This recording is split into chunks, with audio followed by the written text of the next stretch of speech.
Hola, bom dia, Carl Munson here with the Good Morning live stream, YouTube and podcast, YouTube channel and podcast, which is available on many platforms now. Most of them, I'd like to think. Certainly the easiest among them, I suspect, is Spotify. So we're on Spotify, as are all our guests. It may be their claim to fame to be alongside the Beatles or whoever they like as a band on Spotify. So yeah, wow, start of another busy week, and we're fully booked. I'm so delighted to say today's guest is Lena Strang, who joins us. I've described her as a veteran expat with a real love of Portugal and its people, and she's even written books on, writes books and regularly is a columnist about life in Portugal, in the south, in the Algarve, and she'll tell us all about that. And I think she might lead our Portuguese lingo bit as well, because she's a learned scholar in the Portuguese language as well. So I'm a bit self-conscious, as I usually am anyway. Ana Lucia may well be watching, and she's the pronunciation police. And we've got Lena as well, who's an expert, degree-level Portuguese speaker, who's limbering up in the green room at the moment. But as usual, let us take a look at the news and weather. Obviously, the pandemic and coronavirus still dominating the news, and we all continue to make reference to what's going on. And I've lost my news thread actually for a moment, but I want to go to Porto expats, where Craig Morfitt's coverage continues to be rather excellent. And oh yeah, I found it now. We won't dwell too long on this. And also the other thing to mention, if I go through who we have as guests this week, we are talking from the point of balance of this growing sair de casa movement. So there's fique em casa, as you all know, which is stay at home, and a growing movement of sair de casa, with us all having flattened the curve successfully, as we're about to find out with the coverage that Craig's bringing us. There is it's becoming less clear, isn't it, about what people want to do, I suppose. You know, there is a line for sure on what is the right thing to do in terms of mainstream coverage. But I think there's a growing movement and growing unrest about the interpretation of the numbers and how people wish to respond and live their lives, which is personified in the Ser de Casa movement. And we'll be talking about that on Wednesday, I believe. Tomorrow, we talk to Dagmar about becoming an artist. She's developed an online drawing course. And, you know, I think everyone is an artist. Everyone can draw, but people don't like to. It's a bit like speaking the Portuguese language, isn't it? Everyone can do it, really. It's just about how much confidence you've got, I think, and how prepared you are to just jump in and do it and apply yourself. Talking to Dagmar about drawing. She's based in Portugal. Yeah, a Ser de Casa idea on Wednesday. Leah from our Portuguese homestead, a fabulous YouTube channel, joins us on Thursday. And then it's Fungi Friday, the return of the Shimajito posse. And we're talking to the educationalist at Shimajito, all to do with the future of farming and the magical power of mushrooms to change the world from an educational point of view. So you should be able to see on your screen now Craig Morfitt's numbers. This is via the Porto Expats group on... And this is his update for yesterday. 30,623 confirmed cases, an increase of 152 cases in the past 24 hours, which represents 0.5% of the day before, an increase. Another 14 fatalities, unfortunately, bringing the death toll to 1,316, which is a 1% increase. And I referred to, the curve and managing the spread and infection and obviously fatalities from the pandemic, from the virus, and it seems to be maintaining at a 1% increase day on day. The number of COVID patients, according to Craig here, admitted to hospital decreased to 536. Mercifully, it was 550 the day before. 78 people are in intensive care, and it was 80 the day before that. The northern region, Porto, accounts for 16,678 of the confirmed cases and 738 fatalities. The municipalities with the highest number of cases are now Lisbon in the top position, 2,177. Vila Nova de Gaia, 1,552. Porto at 1,347. Matosinhos at 1,269. And Braga at just over 1,200. Number of suspected cases now in Portugal, over 300,000, 309,996. Of those, 277,228 have tested negative, and 2,115 are awaiting results. Total number of testing samples that have been processed, including retests on the same patients, remains at a whopping 689,705. That's an incredible amount of work, isn't it? 17,509 people are shown officially to be recovered. Now, go to Porto Expats on Facebook as the group yourself to see the rest of his coverage. The other thing I want to mention, because we are largely expats and explorers here, is the governments of Portugal and the United Kingdom are negotiating bilateral corridors to facilitate tourist exchanges between the two countries. And looking at the Portugal Resident this morning, the news source, the Portugal Resident, it looks like it's going to be summer as usual, tourism-wise, which is kind of weird. But there you go. That's what everyone is. Well, not everyone. That's what some people are pushing for. That's what is looking likely. The news is advanced on this Saturday's edition of Jornal de Notícias, and comes at a time when Boris Johnson's executive decided to impose a 14-day quarantine on all citizens who travel to the country starting on June the 8th. Portugal, like other countries, recently took note of the British decision. Given the relevant reciprocal interest, the MNE is convinced that it will be possible to agree on a solution that will ensure that these interests, in particular with a view to the next summer period, as in the coming one or the one after, I'm not sure, replied to the public a responsible person from the Ministry of Foreign Affairs confirming the negotiations. Sorry, that's a little bit clumsy, but I hope you get the gist. A solution of this type is also being studied between Portugal, Spain and France. Bilateral corridors, possibly the way forward here, suffice to say. Santos Silva made it clear, this is the minister, tourists and all immigrants are very welcome to Portugal, and that the situation experienced at Easter was exceptional and has passed, and the country is now going through a phase, or in quotes, already very controlled in terms of health. Even so, according to the government official, there'll be minimum sanitary controls for those arriving by plane. The emphasis there is on minimum, as in there will be a minimum that you must do, rather than minimal. I'm hoping. To tourists who come by air, Portugal does not impose quarantine. It will impose minimal health controls that... okay, so it is minimal. Wow. That the health authorities will understand. Portugal has a health system that responds well, and this is very important to welcome people, and it has already published rules regarding public spaces, monuments, museums, beaches, hotels, restaurants, which are known and guarantee the people's safety, said Santos Silva. So there we go. Bilateral corridors is what it's all about. It would appear with the opening up. It's a bit like what Trump's doing in America, President Trump's doing in America, right? Like today, back in business, Operation Warp Speed and all that. It's very interesting, isn't it? The balance between health and economics. And just a very quick mention here. Bon dia, Carl. Have a great week. Thank you very much. Claire and Steve down there in Lolé. And bon dia, amigos from Eloise in Panela. Very wonderful Panela. Love that part of Portugal. Very quickly then, the weather now. I'll look at my bit of organic seaweed to tell you what's going to be going on. And I'm seeing lots of sun ahead this week. Lisbon, for example, a high of 30 by Friday and sunny days all the way. Similarly in Porto, temperature's not as high, but the cloud isn't returning until Friday there. Similarly in Aveiro, Beja, beautiful day. Beautiful days ahead. 5 sunny days with a high of 34 degrees in Alentejo there. Braga even 31 degrees and a week of sunny skies. Bragança, cloud not returning till Friday. Castelo Branco 33 degrees and a week of sunshine. Coimbra high of 30 by the end of the week. Évora 34, baking in Évora. Faro, the exception here, how weird, and we'll probably talk to Lena about this. 25 degrees only by Friday, but still a sunny week and a high of 26 today. Guarda, 29 degrees, 28 degrees by the end of the week. A little bit cloudy towards the weekend, but I can't see any rain forecast for the foreseeable future. So says my electronic seaweed, or my electronic organic seaweed. Stabal, 32 degrees by Friday.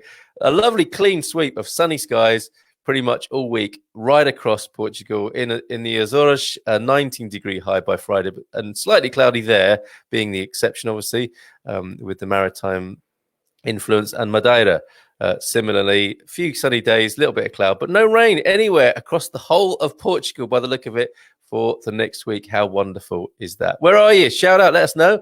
We kicked off the wine club on Saturday night. Please do join us. As you can see, Eloise there is the facilitator of our wine club, and we've started a separate group called the Good Morning Portugal Wine Club for those who would not rather be bothered by news of wine and other people's drinking habits. So we have a separate club for that now, separate group for that on Facebook. So watch out for that. Do join us. It's fabulous fun. And thanks again to Eloise on Saturday evening. So we have the news and weather out of the way. It's time to have a comfy chat with our guest today, Lena. Good morning to you. Hola, bom dia. Tudo bem, Lena Strang?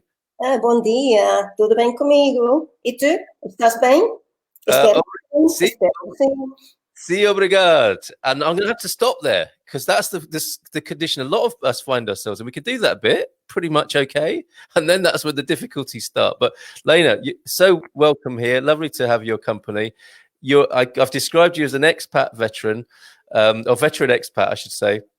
Who's been and loved Portugal for a long time. Your love affair with Portugal began, what, 20 years ago? I bought an apartment in 2005. For 6 years before that, I decided that's where I wanted to retire. So while I was in the UK, I was a teacher. Well, actually, I was born in Finland, so I'm a multiple expat and adopted Britain as my home country. And, wow. And what does one do? One teaches English to English students, English children, not being British, but there we go. So I worked in secondary schools for about 34 years in England.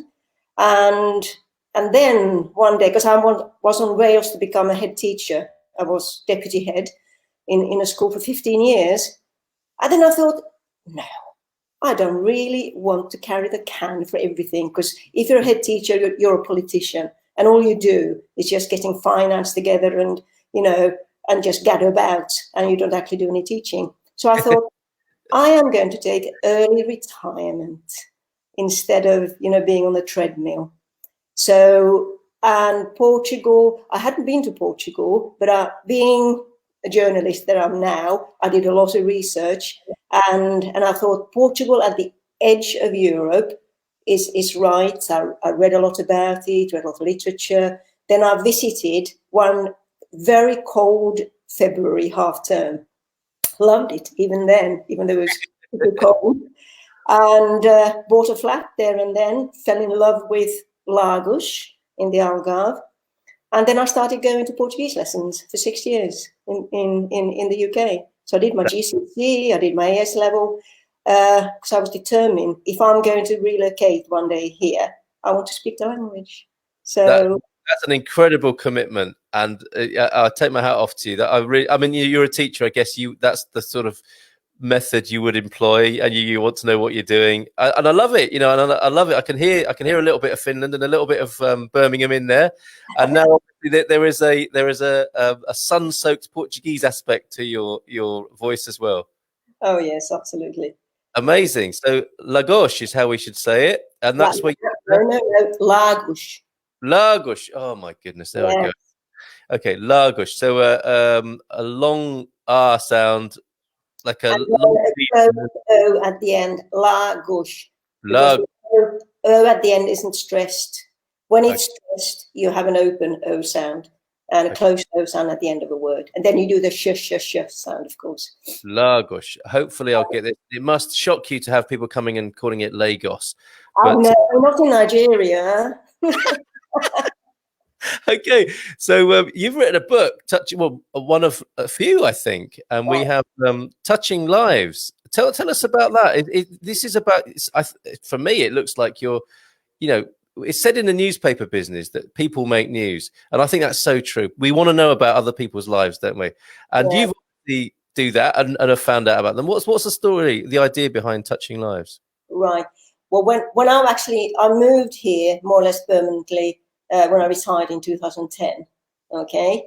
And I made a very good friend, Brazilian friend, who's lived here for years and years. And she knew that I wanted to get to know the place. I wanted to get to know people. I wanted to practice my Portuguese. I was struggling a little bit. And she said, Lena, why don't we go to Worten?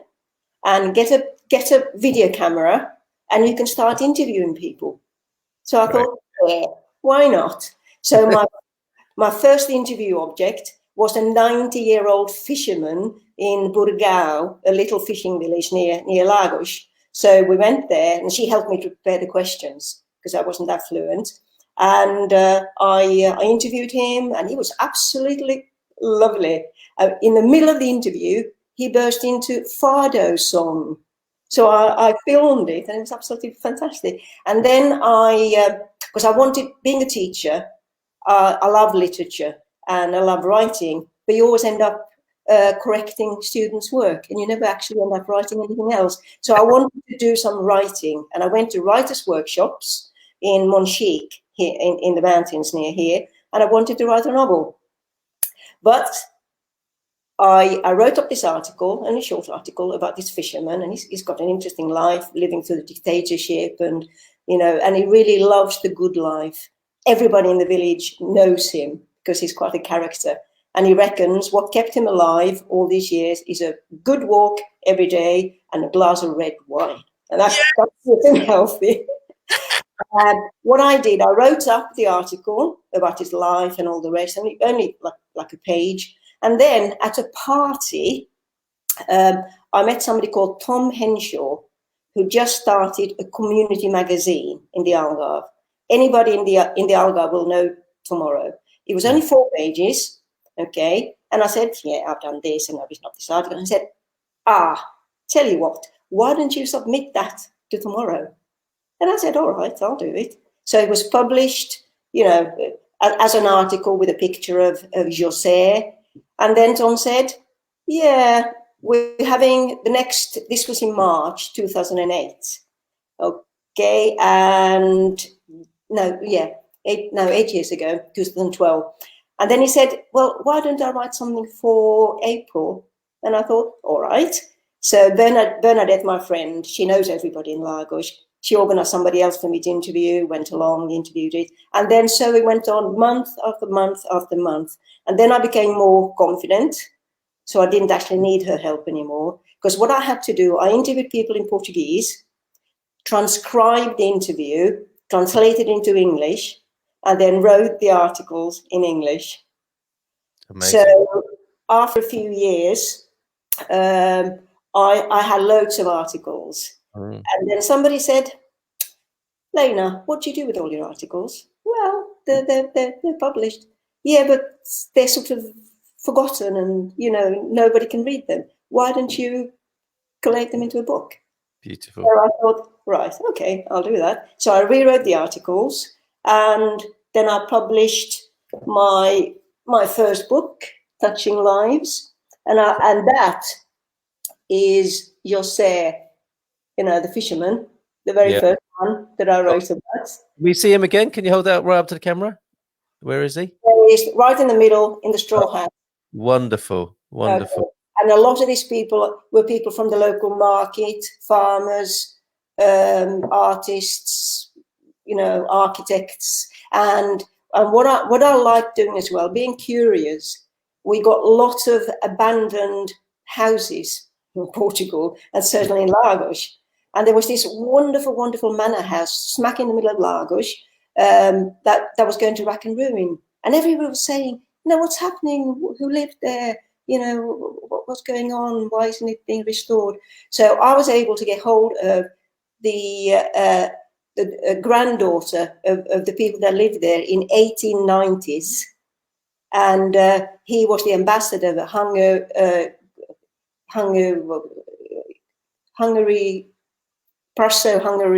Hungarian embassy and the Greek embassy, and he was the cultural centre of Lagos. It's a wonderful building. The architect helped me with some of the research, and I published it. And people said, "Wow, that's interesting." So then I did quite a lot of research about other things as well. The history behind these places everybody sees and wonders what happened. Amazing. And what happened then? The Touching Lives was launched at the Lagos Cultural Centre, and Lagos Camera was very supportive. The mayor came along and, said a few words. And all the people I've interviewed, the people from the local market, came along with their figs and oranges and things and wine, and it was like a big cultural event. And they all bought the book, but none of them spoke English. So I thought, no, this isn't right. It's got to be published in Portuguese. So a local teacher who's very good, he's fluent in English and in Portuguese, of course, he translated it, and it became Vidas kunna Stockholm. So we close up on that. Okay, so there's our language today. yeah, Touching lives would be Vidas kunna Stockholm. Stockholm. And because I've got small children here, I know that they play Toki Foj. So it's just touch and run, isn't it? Toki Foj. Sim, Toc e Foj. Toki Foj. Okay. Oh, we're getting some great. Okay. This is such a lovely story, and this is being appreciated by Eloise, who says, "I just love hearing people's stories." Journey. Veronica agrees. I had another launch in Portuguese. Brilliant.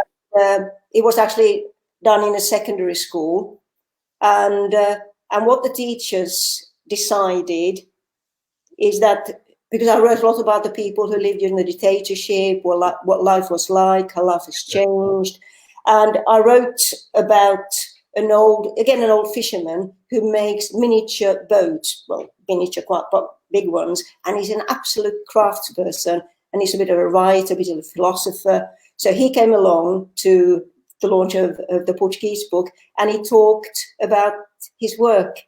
And what was interesting, the auditorium in the secondary school was actually named after his uncle in Lagos. How beautiful. Yeah. And then I was invited to do a talk to some students at the secondary school, and I thought it will be a class full, 20 students, hour and a half in Portuguese. And guess how many turned up? 100. So, but I sort of talked about my life as well, and the fact that I'd done judo. I've done judo in my previous life, so they were quite interested in that. And, well, when I was looking for a picture of you to do the cover art for the podcast, I thought, there she is in a martial arts outfit. So yeah, tell us about that. Are you a black belt? Yes, 3rd Dan black belt. Member of the British squad, 5 times world senior champion. Really? How incredible! Yeah. So even though I was working full time, I was doing judo for over 30 years. So I was training most nights, and used to go to competitions.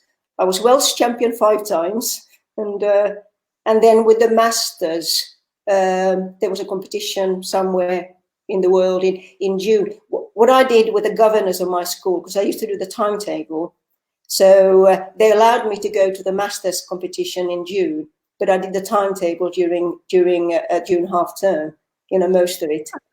So went to Tokyo 3 times. So you're really handy in most situations, and aren't you? Yes, but you're a conversationalist, and if it gets physical, you could manage that as well. And I'd like strangles and arm locks. Those are my favourite. Of course. Right. Well, the sense I get, a couple more questions, if I may. The sense I get from you is that you are really connected to the community because of how you've applied yourself, and your genuine interest in people. And quite a few people, I think, who are interested in Good Morning Portugal, which is all about being a respectful and interested and enjoying the journey of coming to Portugal and being part of the culture here. What are your tips as someone who's kind of been there and done that and is really immersed in their local, loved by the sound of it, in your local community? What would you say to people that they need to do to achieve the same level of community mastery that you've got? Be stubborn in learning Portuguese. Okay. When I first came here, I was struggling, but I was reading things in Portuguese. Okay, not reading everything word for word, but just getting the language. And back in Birmingham, in my study, I put labels on everything. My table, my bookcase, my mirror was all in Portuguese. Yeah. And then the Portuguese verbs are quite difficult. So before I was going to work, I was doing my hair and doing my makeup. I had the verbs that I had difficulties with, and I was conjugating them when I was brushing my hair. Like ver and vir are very difficult. I still get confused. To see and to come, they're very similar. So they're quite a lot of irregular verbs. So, good tip, when you're drying your hair, do some conjugation of verbs. Conjugate while you organize yourself. Perfect. Yeah. Right. And then just get people to talk to, and don't be afraid to make mistakes. And I remember certainly a few years ago, I do speak it pretty fluently now, but I went to a shop in Lagos and I wanted to buy a vase, quite a tall vase. And I told the chappie, I want this vase, I want it to be tall, I want it to be on the floor. And he answered me in English. So I carried on in Portuguese, then he responded in English. And then I stopped and I said to him, look, do you speak Portuguese? And he said, yes, I do. And I said, so do I. And then he carried on in Portuguese and he said, sorry, I just do it automatically. Yeah, amazing. Yeah. Okay. Can I say one more thing? Of course you can. I have got another book, Crossing Cultures, All right. It's sort of similar kind of thing, but it's about different cultures, Arab. There's a chapter about Fado. There's a chapter about gypsies, the nomadic gypsies. And then an interesting group of people that live on Meia Praia that are traditionally called the Indians of Meia Praia. And they got a fascinating history. I got 2 chapters about them. Beautiful. And also she is the world champion bodyboarder. She lives here near in Sagres. And also, at the same time, I learned my lesson. Culturas que cruzam came out at the same time. All right. We are getting so much value this morning. And just one last little bit, if I may. Yes, good question, Eloise. Where can we get these books, please? We need to know. Yes. If you go to my Facebook, I've got an author page, Lena Strang, writer, escritora. Okay. And the best thing is, because they're on Amazon, but they're a bit expensive, I sell them for €10 each. And what some people do, they get the English version and they get the Portuguese version. And they read them in parallel because they're very close. And it's a good translation, very authentic, but people find that quite helpful if they're learning Portuguese. So I can send them, so they're €10 per each, and I think postage is about €1.40 or 50. Yeah, and I think maybe Jeff Bezos if anybody wants. Say that again. Sorry. I can send them, so it will be about $11.50. And you'll autograph them as well. Yes. I think that's the way to find you. Facebook.com/Algarve Authors would appear to be the link to it. Yes. And I think that's a lovely idea to buy them direct from you and get them signed. I think Jeff Bezos at Amazon has made enough money just recently, so it'd be lovely just to support you directly, I think, and support the Portuguese Postal Service and all sorts of local industry by getting them direct from you. So finally then, Lena, it's been so lovely to talk to you, and I want to see if we can get that 90-year-old gentleman to be the patron saint of our wine club, because he sounds like the right chap for that. But what should we call it? The conversational hump. So you say, hola, bom dia, tudo bem? And your other person says, tudo, and everyone's smiling and laughing and joking. Everyone's fine. And then a lot of us don't know what to say after that. What would you say as a good next bit to keep the conversation going? Okay. Estás bem? Sim. Estou muito bem. What do you want to say next? It's like, I don't know, what could you say to sort of keep conversations like, what are you up to today? Although that might be a bit invasive as a cultural thing, you might mind your own business. You can always say, it's a very nice day today, isn't it? Because the Portuguese talk about, What's that? Hoje está muito calor. Hoje. E está bom dia. Temos bom dia hoje. Perfect. So, hoje está muito calor. Está muito calor, sim. Lovely warm day today. Perfect. Thank you. That's what we need, because there is that. I know that so many people know that hump in the conversation, or the wall. It's a wall, really, isn't it? Where and you need your next bit. So that's perfect. Hoje está muito calor. Or está bom dia.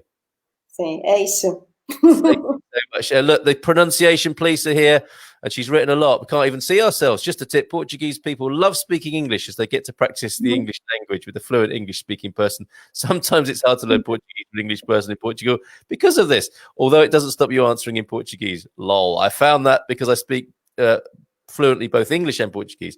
The Portuguese love speaking to me in English, so I can correct them. It's quite funny. Yeah, I have noticed this actually.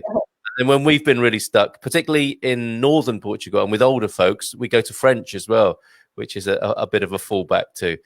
Lena, I'm so delighted to have spoken to you. You're welcome anytime. It would be lovely to have you back. And, you know, obviously, if you've got another book coming up, we need to talk about that. But thank you so much. And your last word, really, if you care to share anything else with us. Sim, muito obrigada. Agradeço muito a minha presença neste vídeo podcast, neste vídeo streaming. Foi muito bom, gostei muito. I think what you said there was thank you very much. It's been great to be here on the video live stream, and you've enjoyed it and liked it. Yep, absolutely. Oh, yes, I couldn't repeat it. Thanks again. Lots of love to you, and thanks on behalf of everyone. I think we really enjoyed hearing you talking today. Take care. Até logo. Até a próxima. Okay, ciao. Ciao, ciao. And goodbye to everybody. Thank you very much for tuning in this morning. We will see you tomorrow, and we will have Dagmar with us, who's an artist and illustrator. I think telling you that everybody can draw and telling us about her new online course. Take care, and bye for now, everybody.